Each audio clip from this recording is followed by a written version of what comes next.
a blessing and a privilege to be here to celebrate my boys, Homegoing. It wasn't a mishap. It's something that God already knew. I just got to accept it.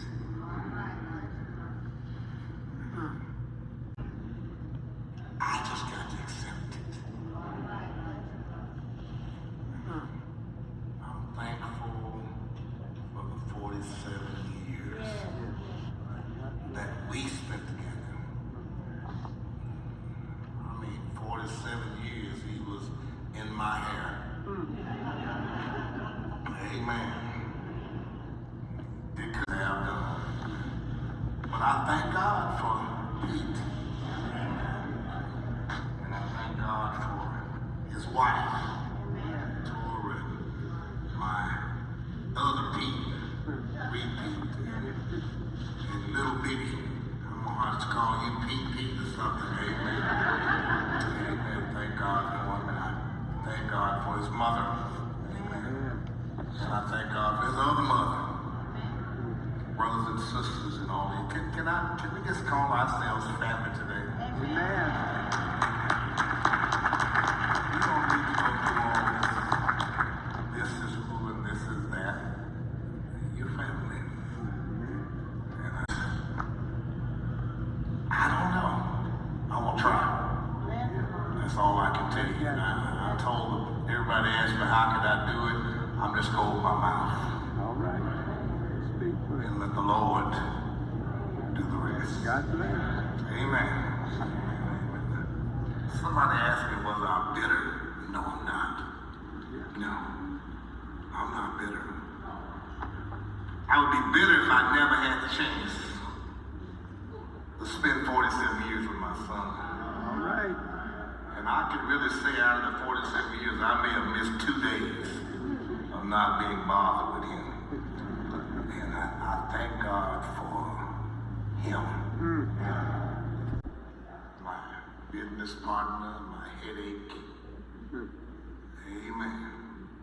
But he was Pete, and he was always there. And I know we talk a lot about protectors, but if anybody was protected in this building, it was his daddy. He didn't come any kind of way. If he even heard when somebody was talking to me any kind of way, he would show up and mind your own giant. But don't wake him up. All right. When you wake him up, he shows up. If you knew him, tears of joy. Because he never was downbeat. He was always upbeat. Saturday mornings when I would get to the shop before I would turn the car. Baby, I'm a good man. Baby, I'm a good chaser. Said I work hard every day. I work so hard, steady pushing like a good man should. So I'm gonna keep on working hard and keeping my faith in God. Said I ain't perfect, cause y'all think I found my wife for the rest of my life. God gave me the strength to go get it, cause I'm just a simple man. The best that I can. I'm gonna open my mouth and come with it. I took 2 steps, caught my breath, got my composure. I hear Wendell B. He's in there jamming. I say something to him, I act like he didn't have no hearing. I found out he had them little things in his ear. What's he calling me?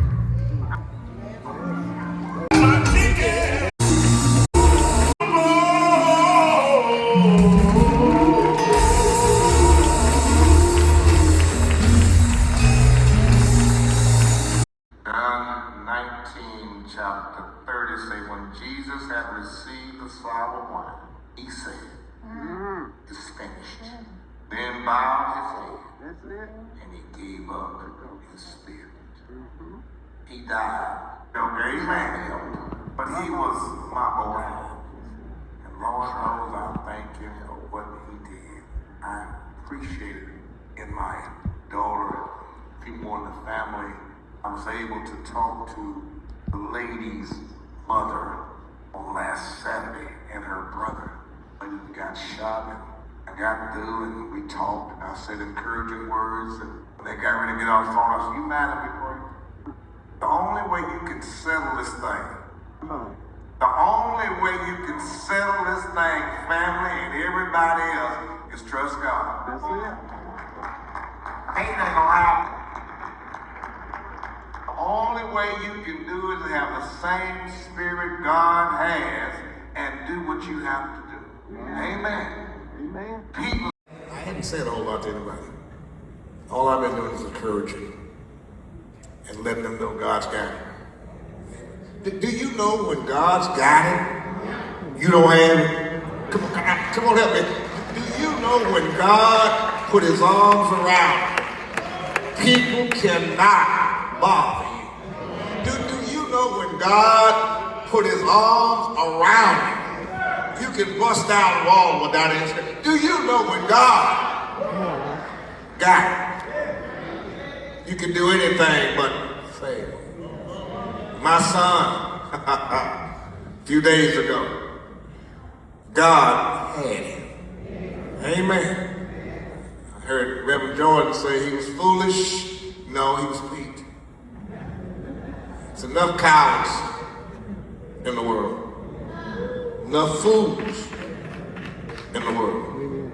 But thank God that my son knew it was necessary to stand up and do what was necessary.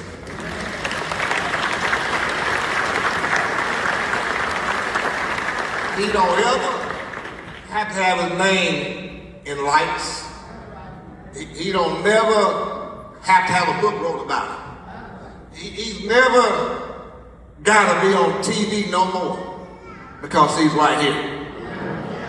And ain't nothing nobody can do to take that picture that's here right now. Oh, I'll tell you what, it's not easy, but I'm not mad. It's not easy, but I'm not vengeful. It's not easy, but every once in a while, tears run down. Every once in a while, I'm embracing my wife and telling her it's gonna be all right. Everybody looking at me and saying, "You all right?" "Yeah, I'm all right." But I got an emptiness that's gonna take time to feel. You know, I think about another man that was concerned about life down here. I think about another man that came through 40 generations. I think about another man that did not mind coming down, leaving in a mighty throne and glory, coming down and taking on an earthly body, walking these mundane shows for 33 long years. I wish I had somebody to help me. That came that we might have a right to the tree of life. Came that Pete could be where he's at today. Came that I might meet him one more time. Came that I could reunite one more time. He came. No matter what I'm going through it right now, tomorrow's coming. No matter what I'm going through it right now, tomorrow is on the way. No matter how many sleepless nights, wet pillows I'm going to go through it, tomorrow is coming. Don't care what nobody say. I think about David when he was upset about losing his son Bathsheba. David mourned for 7 days. Couldn't even lay himself out on the ground. Looked up and saw servants talking. Knew that they weren't going to tell him because they was afraid he was going to go off and go another direction. But he said, my son must be dead. I'm trying to help somebody with this. Bible said that he got up. You hear what I say? He got up and went home and cleaned up. It didn't end there. He got him something to eat. Help me somebody. But wait a minute. He didn't stop there. Bible say he went back and started reuniting and started worshiping God again. He knew there was time to say, Lord, I thank you. You got him now. But he said, I realized something in the mess in what I'm going through with. I realize he can't come back here to me. I know Pete can't come back. I know Pete can't call Daddy no more. I know Pete can't embrace me no more. I know Pete can't hug me tough, but one thing I do know, I will. I will. You ain't got to wonder. I will see myself as I get ready to go to my seat.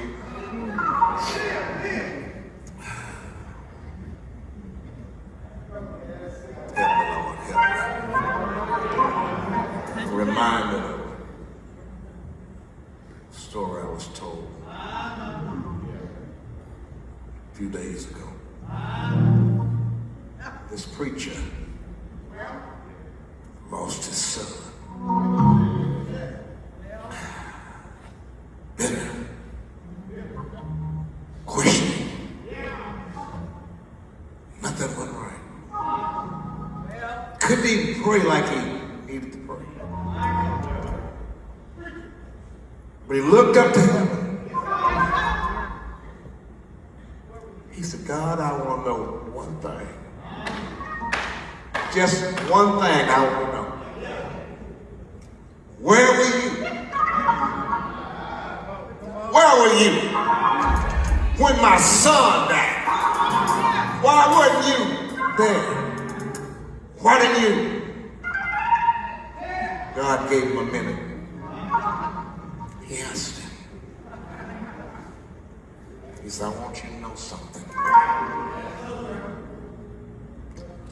I was in the same place when my son died.